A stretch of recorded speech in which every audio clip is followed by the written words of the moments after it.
présidentielle, Monsieur le ministre de la Santé publique et de la Population, Madame la ministre de la Planification et de la Coopération internationale, Mesdames et Messieurs les membres du gouvernement et des institutions publiques, Mesdames et Messieurs les membres du corps diplomatique, chers collègues du système des Nations Unies en Haïti et des organisations internationales, chers représentants et représentantes des partenaires au développement et de la société civile,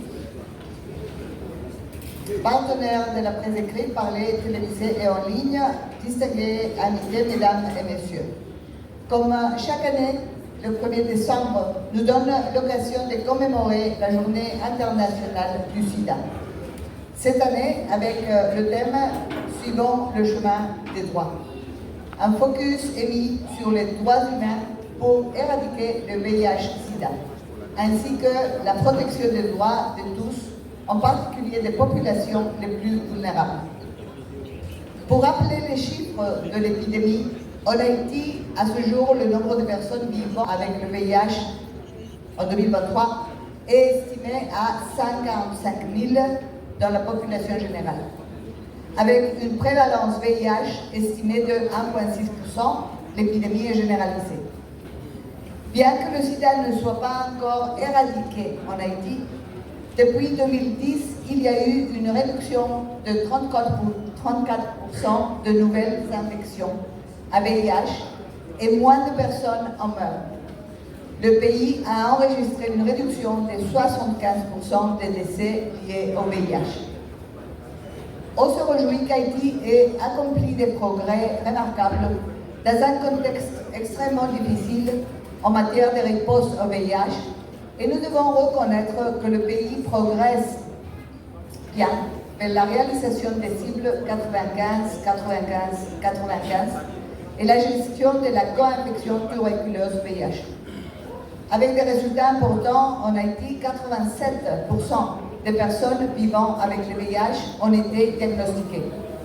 96% d'entre elles sont sous traitement et 85% des personnes sous traitement ont une charge virale supprimée. Les communautés en première ligne sont à l'origine des progrès réalisés dans la réponse au VIH en Haïti. Et les efforts conjoints de l'ONU-SIDA et du système des Nations Unies, du PEPFAR et du Fonds mondial stimulent leur travail. Cependant, des défis immenses demeurent, car les enfants âgés de 0 à 14 ans accusent un retard considérable en ce qui concerne l'accès au dépistage, l'obtention du traitement nécessaire et l'attente de la suppression virale. Seuls 30% des enfants vivant avec le VIH ont atteint la suppression virale. Les jeunes sont également à risque. 25% de toutes les nouvelles infections surviennent chez les personnes âgées de 15 à 24 ans. Cette situation est exacerbée par les recours systématiques à la violence sexuelle par les gangs dans les départements de l'Ouest et de l'Artibonite. Les personnes nouvellement déplacées, plus de 700 000, soit une augmentation de 22% entre juillet et aujourd'hui, ces personnes ont besoin d'une aide immédiate, y compris d'une protection contre la violence sexiste et sexuelle, qui est une priorité pour la réponse humanitaire. La fourniture de matériel d'hygiène, des services de santé sexuelle et reproductive, ainsi que des services concernant le VIH et les infections sexuellement transmissibles sont urgents.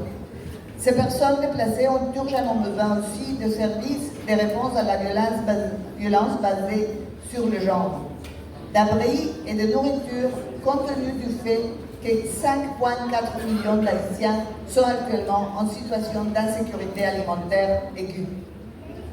Elles ont besoin d'une aide immédiate par l'intégration des services de VIH dans les services pour les survivantes des violences sexuelles, y compris la première réponse de la police, en fournissant des services complets incluant la prévention post-exposition. Nous pas qu'à finir accident si nous pas défendre femmes activistes. Je saisis cette occasion pour remercier les autorités, notamment le président du CPD, les conseillers présidents, pour les échanges fructueux et les excellentes discussions que l'on a eues lors de la visite récente de ma sœur et collègue Vidi Yanyamina.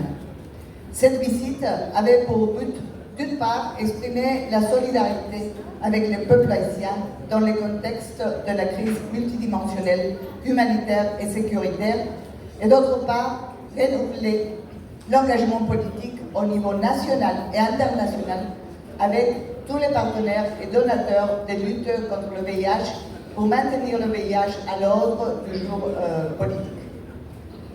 Je profite aussi en ce moment pour féliciter et reconnaître les collègues des Nations Unies et aussi les partenaires qui sont toujours dans le pays et continuent à faire un travail remarquable pour accompagner le gouvernement et les communautés.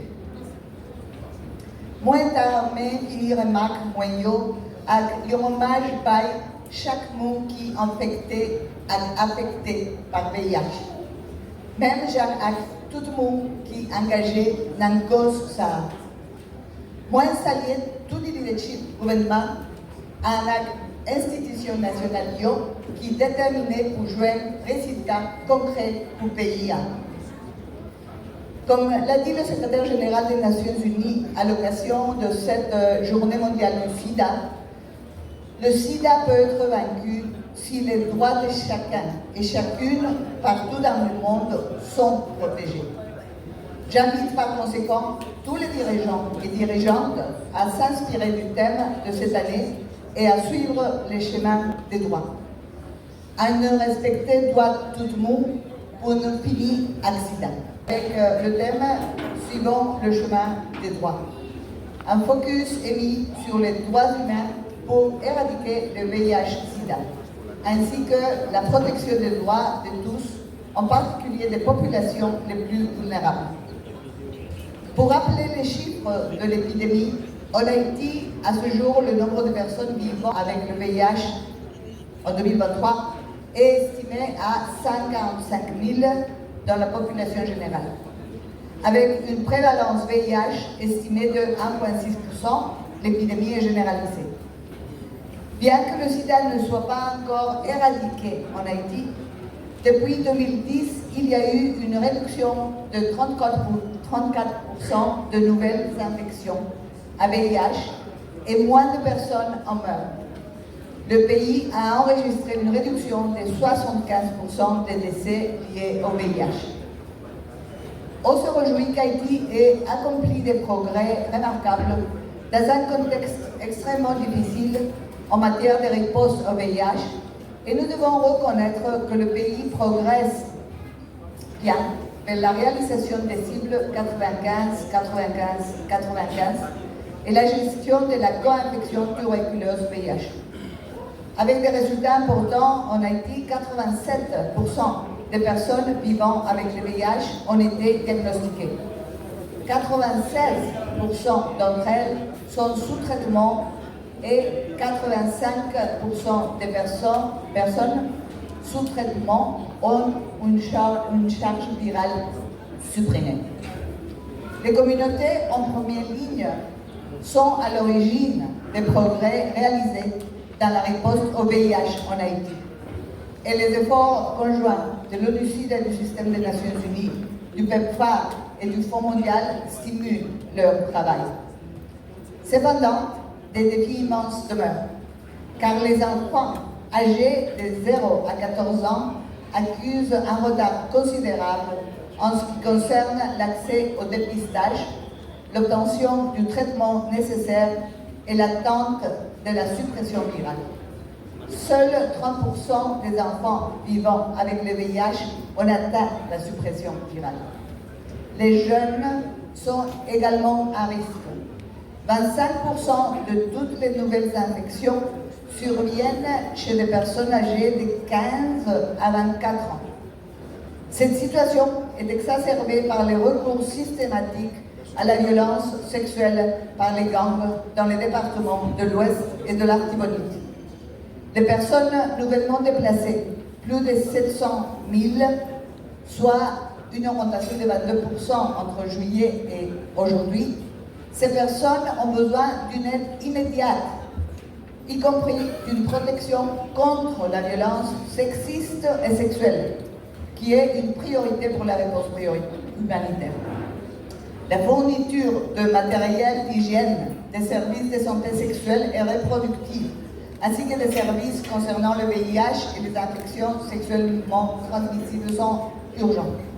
Ces personnes déplacées ont urgemment besoin aussi de services de réponse à la violence basée sur le genre, d'abri et de nourriture, compte tenu du fait que 5,4 millions d'Haïtiens sont actuellement en situation d'insécurité alimentaire aiguë. Elles ont besoin d'une aide immédiate par l'intégration des services de VIH dans les services pour les survivantes des violences sexuelles, y compris la première réponse de la police, en fournissant des services complets, incluant la prévention post-exposition. Nous pas qu'à finir accident, si nous pas des femmes activistes. Je saisis cette occasion pour remercier les autorités, notamment le président du CPD et les conseillers présidents, pour les échanges fructueux et les excellentes discussions que l'on a eues lors de la visite récente de ma sœur et collègue Vidi Yaniamina. Cette visite avait pour but, d'une part, exprimer la solidarité avec le peuple haïtien dans le contexte de la crise multidimensionnelle, humanitaire et sécuritaire, et d'autre part, renouveler l'engagement politique au niveau national et international avec tous les partenaires et donateurs de lutte contre le VIH pour maintenir le VIH à l'ordre du jour politique. Je profite aussi en ce moment pour féliciter et reconnaître les collègues des Nations Unies et aussi les partenaires qui sont toujours dans le pays et continuent à faire un travail remarquable pour accompagner le gouvernement et les communautés. Moi, t'armé finir remarque moyen avec un hommage par chaque monde qui est affecté par VIH. Même tout le monde qui est engagé dans la cause ça. Moi, saluer tout le leadership gouvernement à l'institution nationale qui est déterminée pour jouer un résultat concret pour le pays. Comme l'a dit le secrétaire général des Nations Unies à l'occasion de cette journée mondiale du SIDA, le SIDA peut être vaincu si les droits de chacun et chacune partout dans le monde sont protégés. J'invite par conséquent tous les dirigeants et dirigeantes à s'inspirer du thème de cette année et à suivre les chemins des droits. À ne respecter droit tout le monde pour ne finir accident. Merci en plus.